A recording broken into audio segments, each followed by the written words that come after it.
So sorry for the break in transmission, network issue, Facebook issue. All right.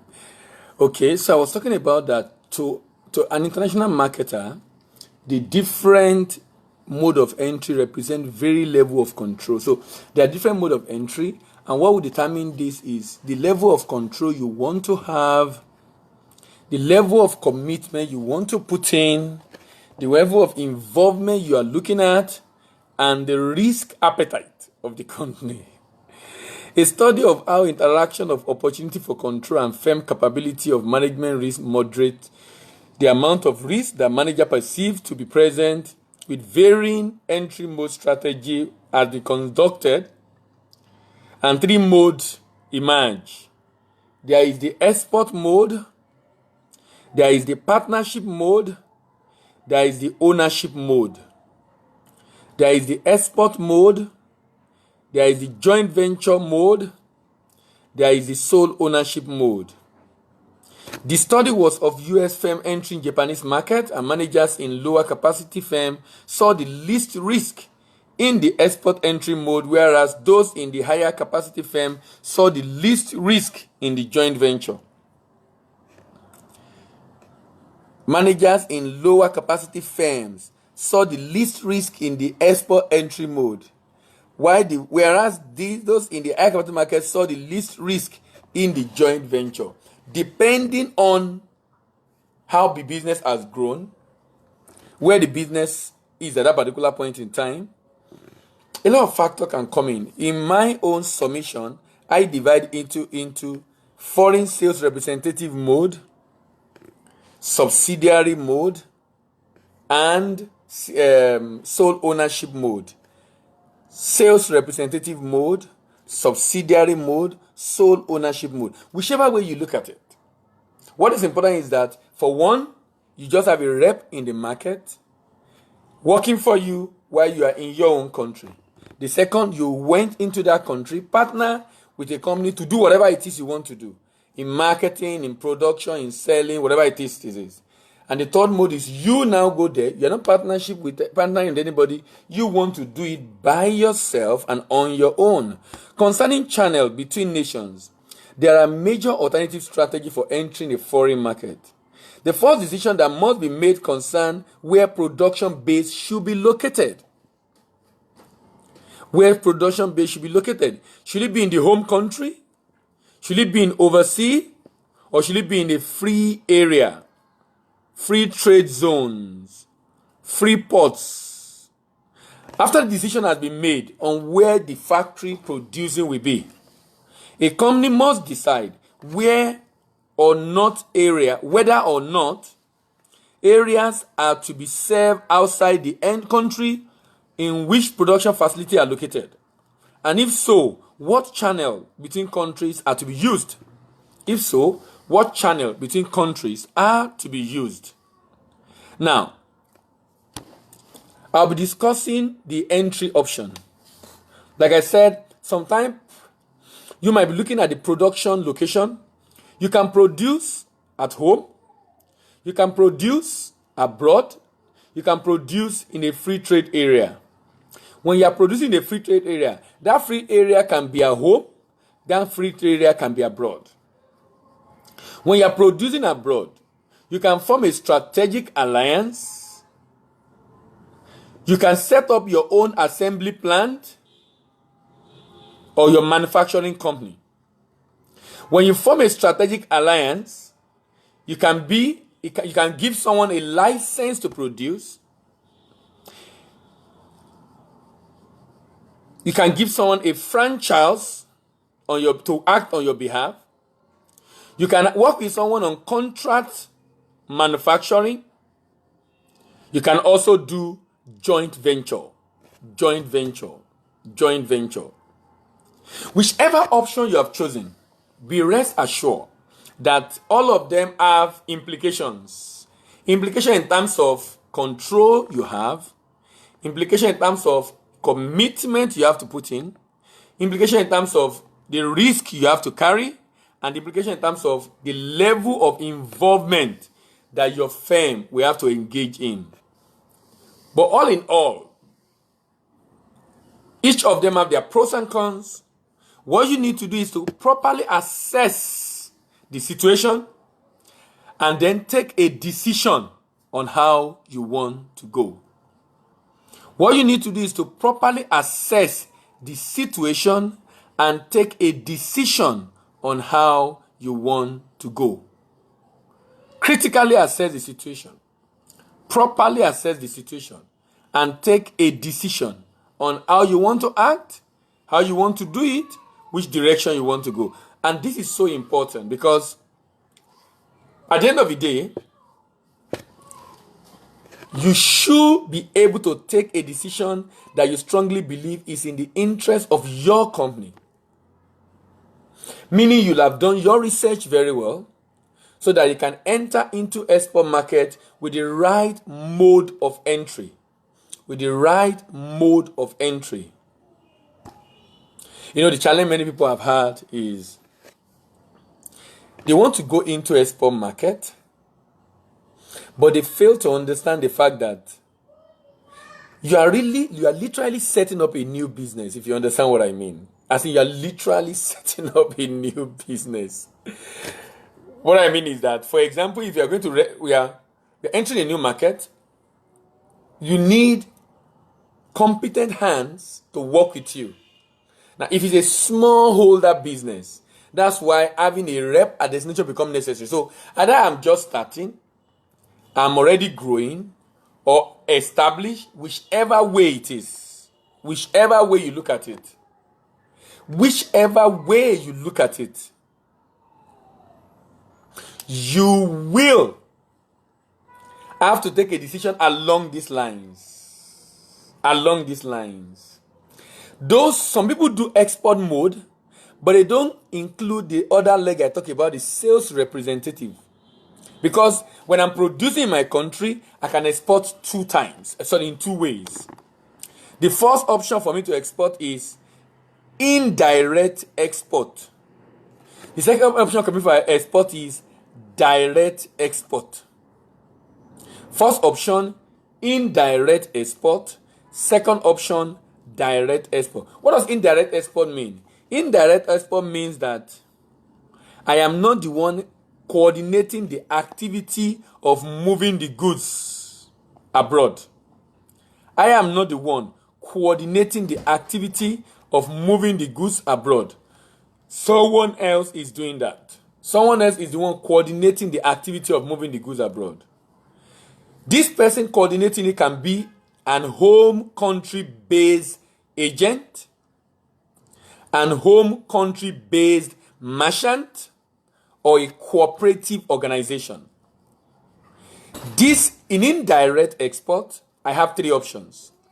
First option, a cooperative organization. For example, we as an organization do cooperative organization, in which case we work with small businesses, aggregate their goods together and ship them abroad.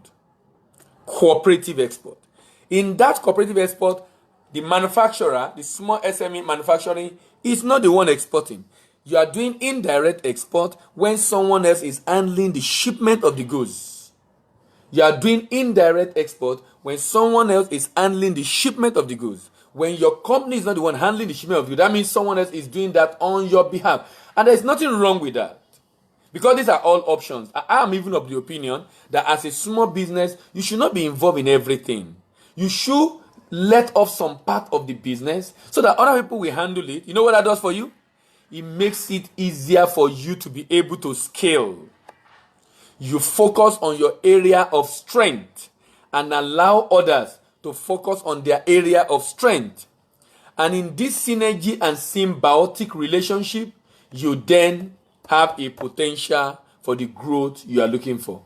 In this kind of symbiotic relationship, you then have a potential for the kind of growth you are looking for. If you don't have a symbiotic relationship in which you take up some part of the value chain, while some other people takes up some other part of the value chain, you will not be able to grow the business. You can't be in charge of everything. So I don't mind cooperative export if the people you are working with are serious and they will be able to ensure the market is always available so that you can be sure that, okay, indeed, you are growing the request for your product in the export market. The home-based agent. Home-based agent is not buying these goods from you. Is an agent, typically an agent of the buyer or an independent agent, but this agent have people he's working with abroad. He will help you get buyers, coordinate the activity and ship the goods abroad. When payment comes, he gets his own commission through you. He gets his own commission through you, or he is paid directly and then he remit to you. Whichever way, this agent does not have the right to determine price. This agent is not investing his money. He's investing other things he has. Probably his resources to be able to source for buyer for you. You know, recently we with our partner in the US, we started a new program. The program is called Certified International Trade Broker. Certified International Trade Broker. And Certified International Trade Broker is a program designed to help everybody who is looking to do their own business, need some independence, but have not been able to do much on their own, to tell them that we can help you, we can work with you to be able to to help you to be able to do what you really want to do in terms of getting buyers. So we can train them and they can help exporters to get buyers.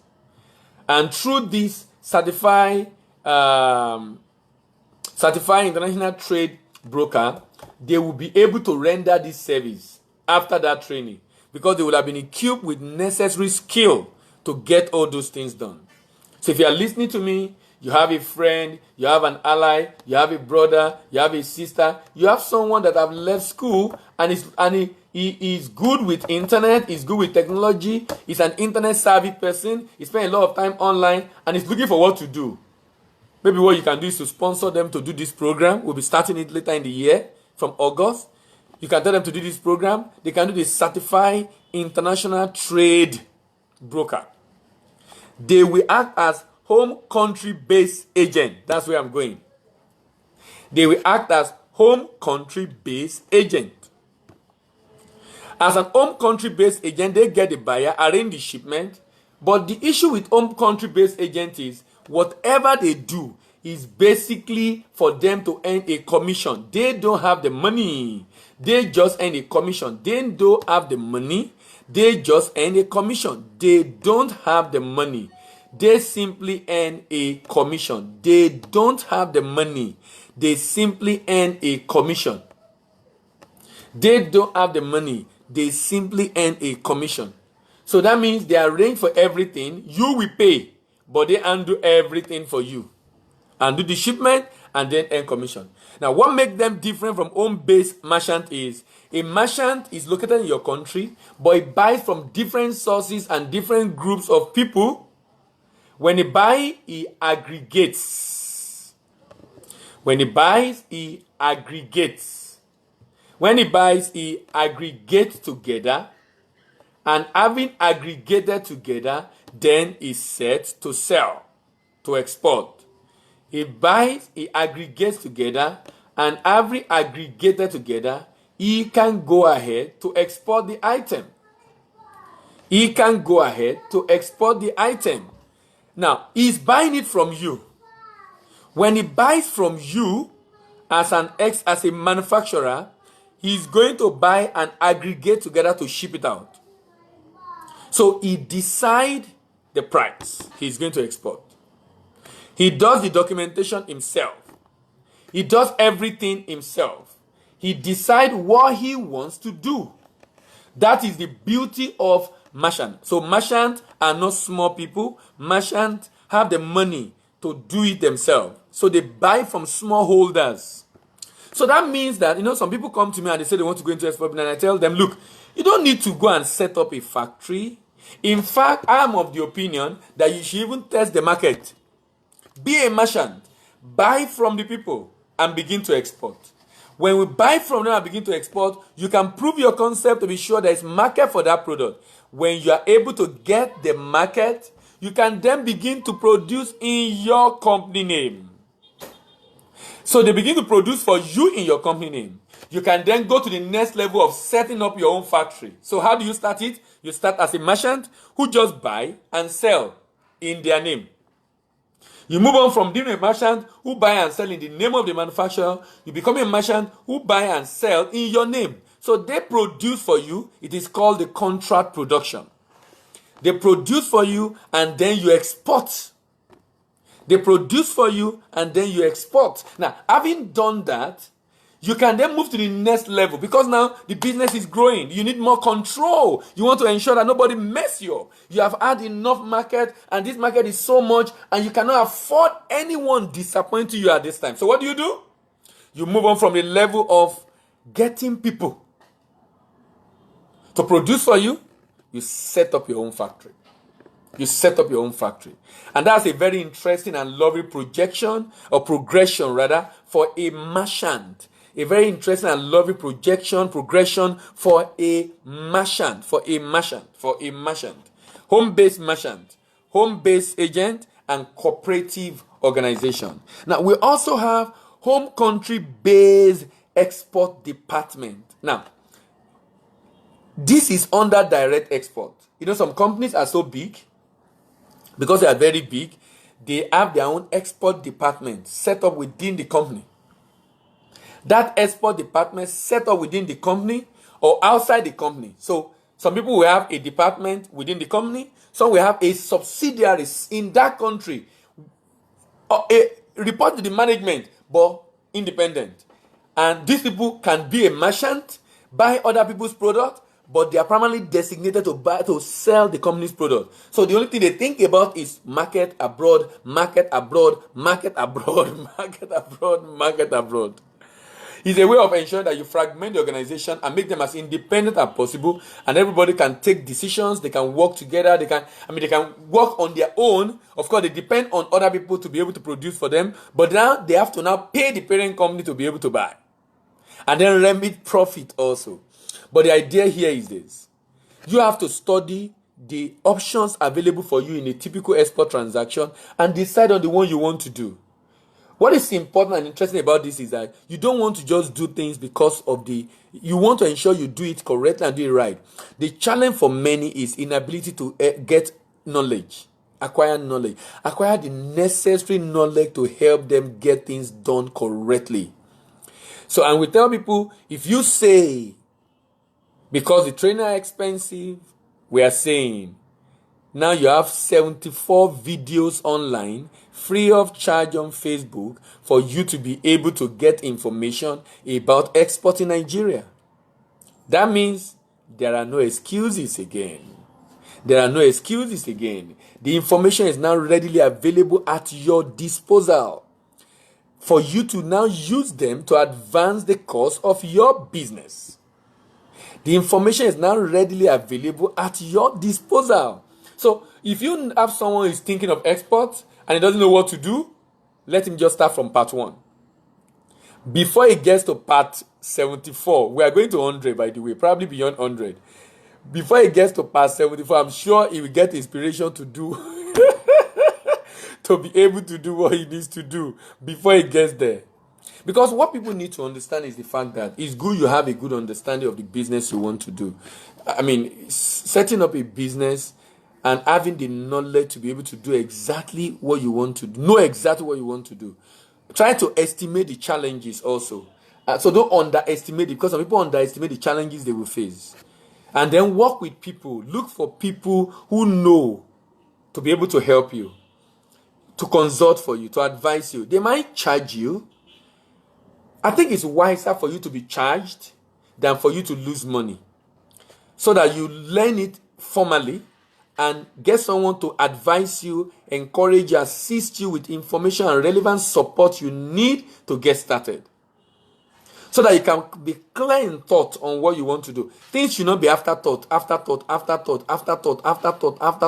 whereas you can sit down and think it through. Of course, even when you think it through, you might still make modifications along the way, but at least from the outset, you are clear in thought on what you want to do. Not to be doing things by default, try and error, and then eventually making mistakes. I've been spending some days now talking about export market entry strategy, because some people will tell you one of the major challenges they face in export is getting buyers. And I tell them, getting buyers should not be a major challenge for you. There are other things you should put in place that if you do them, you will get buyers. When the product is good, the buyer will appear. And I'm trying to debunk that idea in the mind of people to let them know that, look, you should rather learn. The challenge is not the market. The challenge is knowledge, skill, clarity as to what you want to do. When you acquire knowledge and you understand the implication of that knowledge, clarity sets in. One of the signs of clarity in life is action. One of the signs of lack of clarity in life is inaction. So if you have knowledge about anything and you are unable to take action about it, you are not clear about it. If you have knowledge about anything and you are unable to take action about it, you are not clear. If you are clear, you will take action. Action is a sign of clarity. Action is a sign of clarity. Inaction is a sign of lack of clarity. Of course, lack of understanding. Lack of understanding. Thank you very much for listening to me again this afternoon. I'll be back in the evening, hopefully, because I have other engagement. My name is Delayimba. This Import-Export platform, Facebook Live from 3D Import Trade Academy. We'll be discussing this starting and managing export business. And this video are now on our YouTube channel. You can search my name by Delayimba. You search 3D Import on YouTube channel. As you go to our YouTube channel, please remember to subscribe to our YouTube channel. Drop your comment also. Click the bell to know when notification, to get notification whenever we upload a new video. But more importantly, share this video with your friends and relatives. And see you in the evening. Bye for now. Thank you very much.